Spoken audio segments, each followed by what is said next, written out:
ਸਤਿ ਸ੍ਰੀ ਅਕਾਲ, ਮੇਰਾ ਨਾਮ ਰਵਿੰਦਰ ਹੈ। ਮੈਂ ਐਸੋਸੀਏਟ ਪ੍ਰੋਜੈਕਟ ਮੈਨੇਜਰ ਹਾਂ 30 ਮੀਟਰ ਟੈਲੀਸਕੋਪ ਲਈ। ਮੈਂ ਕੈਲੀਫੋਰਨੀਆ ਦੇ ਵਿੱਚ ਰਹਿੰਦਾ ਹਾਂ। ਮੈਂ ਬਾਹਰ ਤੋਂ ਇੰਡੀਆ ਨਾਲ ਕੰਮ ਕਰਦਾ ਹਾਂ। ਸਤਿ ਸ਼੍ਰੀ ਅਕਾਲ, ਮੇਰਾ ਨਾਮ ਰਾਜਲਕਸ਼ਮੀ ਨਾਰਾਇਣਨ ਹੈ। ਮੈਂ ਇੰਡੀਅਨ ਇੰਸਟੀਚਿਊਟ ਆਫ ਐਸਟਰੋਫਿਜ਼ਿਕਸ ਬੈਂਗਲੌਰ ਦੇ ਵਿੱਚ ਪ੍ਰੋਜੈਕਟ ਇੰਜੀਨੀਅਰ ਦਾ ਕੰਮ ਕਰਦੀ ਹਾਂ। ਜਿਹੜੇ ਕੰਮ ਅਸੀਂ TMT ਨਾਲ ਕਰਨਾ ਆ, ਰਿਸਰਚ ਕੀ ਆ?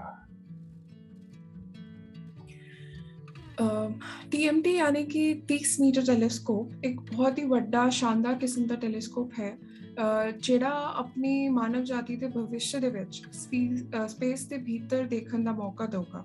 ਇਸ ਟੈਲੀਸਕੋਪ ਦੇ ਨਾਲ ਐਸਟਰੋਨੋਮਰਸ ਯੂਨੀਵਰਸ ਦੇ ਹਜ਼ਾਰਾਂ ਆਬਜੈਕਟਸ ਦੇ ਬਾਰੇ ਜਾਣ ਸਕਣਗੇ। ਇਸ ਟੈਲੀਸਕੋਪ ਦੇ ਵਿੱਚ 30 ਮੀਟਰ ਦਾ ਇੱਕ ਪ੍ਰਾਇਮਰੀ ਮਿਰਰ यानी कि शीशा होगा। ये ਟੈਲੀਸਕੋਪ ਅੱਜ ਦੇ ਮੁਕਾਬਲੇ ਦੇ ਨਾਲ 3 ਗੁਣਾ ਚੌੜਾ ਤੇ 9 ਗੁਣਾ ਵੱਡਾ ਹੋਗਾ। ਇਸ ਦਾ ਉਪਯੋਗ ਕਰਕੇ ਬਹੁਤ ਹੀ ਹਾਈ ਰੈਜ਼ੋਲੂਸ਼ਨ ਦੀ ਇਮੇਜ ਲੈ ਸਕਣਗੇ ਐਸਟਰੋਨੋਮਰਸ। ਜਦੋਂ ਇਹ ਟੈਲੀਸਕੋਪ ਆਪਰੇਟ ਕਰਨ ਲੱਗੂਗਾ ਉਦੋਂ ਇਸ ਦਾ ਇਸਤੇਮਾਲ ਕਰਕੇ ਐਸਟਰੋਨੋਮਰਸ ਕਈ ਬੁਨਿਆਦੀ ਸਵਾਲਾਂ ਦਾ ਜਵਾਬ ਲੱਭ ਸਕਣਗੇ, ਜਿਵੇਂ ਕਿ ਪਲੈਨਟਸ ਤੇ ਗੈਲੈਕਸੀਜ਼ ਕਿਸ ਤਰ੍ਹਾਂ ਬਣੇ ਸੀ, ਸਟਾਰਸ ਕੀ ਹੁੰਦੇ ਨੇ, ਤੇ ਪੂਰੇ ਬ੍ਰਹਮਾਂਡ ਦੇ ਬਣਾਵਟ ਦੇ ਬਾਰੇ ਸਮਝਣ 'ਚ ਇਹਨਾਂ ਨੂੰ ਬਹੁਤ ਸੌਖਾ ਹੋਗਾ। ਇਹ ਟੈਲੀਸਕੋਪ ਬਲੈਕ ਹੋਲਸ ਤੇ ਐਕਸੋਪਲੈਨਟਸ ਦੇ ਬਾਰੇ ਰਿਸਰਚ ਕਰਨ ਲਈ ਬਹੁਤ ਮਦਦ ਕਰੂਗਾ। ਬਲੈਕ ਹੋਲਸ ਇੱਕ ਇੱਦਾਂ ਦਾ ਸਪੇਸ ਹੁੰਦਾ ਹੈ ਜਿਹਦੇ ਵਿੱਚ ਗ੍ਰੈਵਿਟੀ ਇੰਨੀ ਜ਼ਿਆਦਾ ਹੁੰਦੀ ਹੈ ਕਿ ਉਸ ਤੋਂ ਕੋਈ ਪਾਰਟੀਕਲ ਜਾਂ ਫਿਰ ਰੋਸ਼ਨੀ ਤੱਕ ਬਾਹਰ ਨਹੀਂ ਨਿਕਲ ਸਕਦੀ। ਬਲੈਕ ਹੋਲਸ ਕਈ ਗੈਲੈਕਸੀ ਦੇ ਵਿੱਚ ਹੈਗੇ ਨੇ ਔਰ ਆਪਣੀ ਮਿਲਕੀ ਵੇ ਗੈਲੈਕਸੀ ਦੇ ਵਿੱਚ ਵੀ ਹੈ। ਇਸ 30 ਮੀਟਰ ਦੇ ਟੈਲੀਸਕੋਪ ਦੀ ਹਾਈ ਰੈਜ਼ੋਲੂਸ਼ਨ ਇਮੇਜਸ ਦੇ ਨਾਲ ਸਾਇੰਟਿਸਟ ਬਲੈਕ ਹੋਲਸ ਦੇ ਬਾਰੇ ਡਿਟੇਲ ਦੇ ਵਿੱਚ ਸਮਝ ਪਾਉਣਗੇ।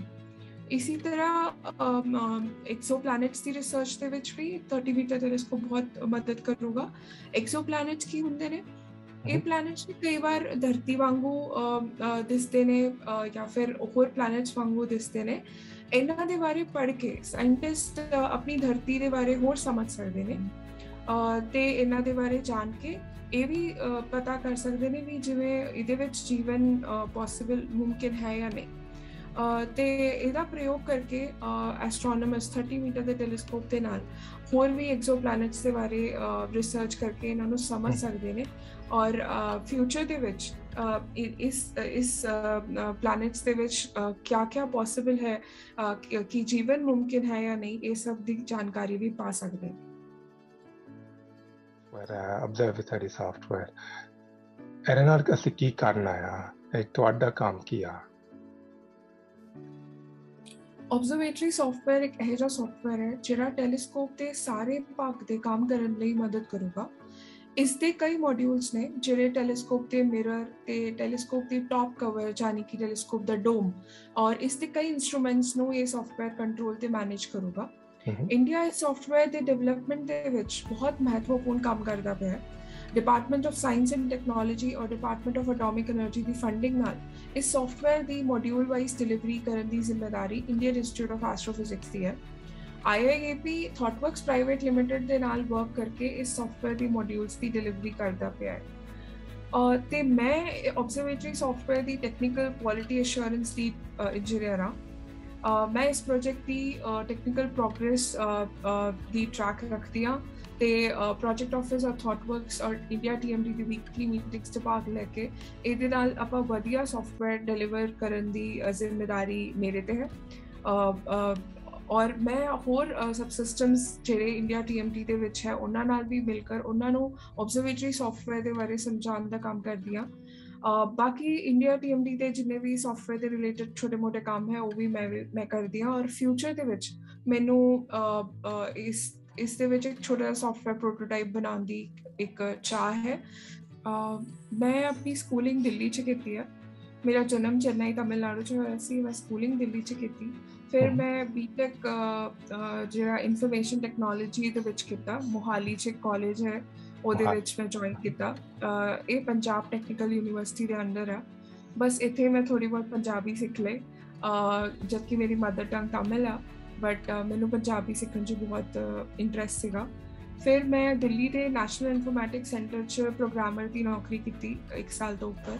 ਉਸ ਤੋਂ ਬਾਅਦ ਮੇਰੀ ਮੈਰਿਜ ਤੋਂ ਬਾਅਦ ਮੈਂ ਬੰਗਲੌਰ ਸ਼ਿਫਟ ਹੋਈ ਤੇ ਇੱਥੇ ਮੇਰੀ ਇੰਡੀਅਨ ਇੰਸਟੀਚਿਊਟ ਆਫ ਐਸਟ੍ਰੋਫਿਜ਼ਿਕਸ 'ਚ ਜੌਬ ਲੱਗ ਗਈ।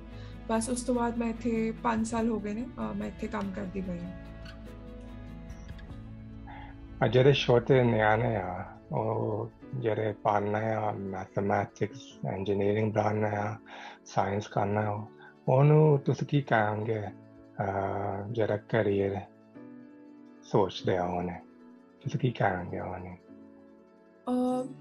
ਕਿਸੇ ਨੂੰ ਵੀ ਆਪਣਾ ਕਰੀਅਰ ਸਿਲੈਕਟ ਕਰਨ ਲਈ ਇਹ ਸੋਚਣਾ ਚਾਹੀਦਾ ਹੈ ਵੀ ਉਹਨੂੰ ਉਸ ਸਬਜੈਕਟ ਨਾਲ ਕਿੰਨਾ ਪਿਆਰ ਹੈ ਤੇ ਹਮੇਸ਼ਾ ਆਪਾਂ ਆਪਣੇ ਦਿਲ ਦੇ ਵਿੱਚ ਇੱਕ ਚਾਹ ਹੋਣੀ ਚਾਹੀਦੀ ਹੈ ਨਈ ਚੀਜ਼ਾਂ ਸਿੱਖਣ ਲਈ। ਔਰ ਅੱਜ ਕੱਲ੍ਹ ਦੀ ਪੀੜ੍ਹੀ ਬਹੁਤ ਹੀ ਟੈਕਨੋਲੋਜੀ ਫਰੈਂਡਲੀ ਤੇ ਹੋ ਚੁੱਕੀ ਹੈ ਔਰ ਕੰਪੀਟੀਸ਼ਨ ਵੀ ਬਹੁਤ ਵੱਧ ਗਿਆ ਹੈ।